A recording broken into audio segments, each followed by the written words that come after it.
एक head master के बारे में एक वाकया मशहूर है। जब वो किसी स्कूल में उस्ताद तैनात थे, तो उन्होंने अपनी क्लास का टेस्ट लिया।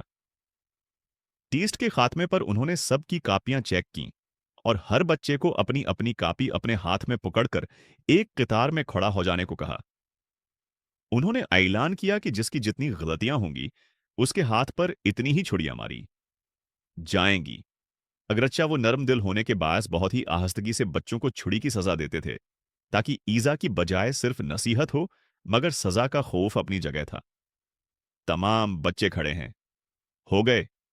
हेडमास्टर सब बच्चों से उनकी गलतियों की तादाद पूछते जाते और उसके मुताबिक उनके हाथों पर छुड़ियां रसीद करते जाते। एक बच्चा बहुत घबराया हुआ था। जब वो उसके करीब होता था, पहुंचे और उससे गलतियों की बाबत दरियाफत किया, तो खौफ के मारे उसके हाथ से कापी गिर गई और घगियाते हुए बोला, जी मुझे माफ कर दें, मेरा तौसब कुछ ही गलत है।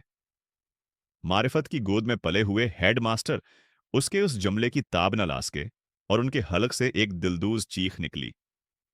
हाथ से छुड़ी फेंककर ज़ारुख्तार रोने लगे और बार बार ये जुमला दोहराते, मेरे अल्लाह मुझे माफ कर देना, मेरा तो सब कुछ ही गलत है। रोते रोते उनकी हचकी बंध गई।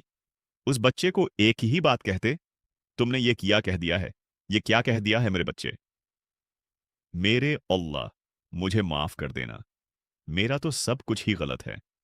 ए काश हमें भी मारफती उलही का जरा नसीब हो जाए और बेहतरीन और सिर्फ अल्लाह के लाई अमल करके भी दिल और जबान से निकले, मेरे अल्लाह मुझे माफ कर देना, मेरा तो सब कुछ ही गलत है।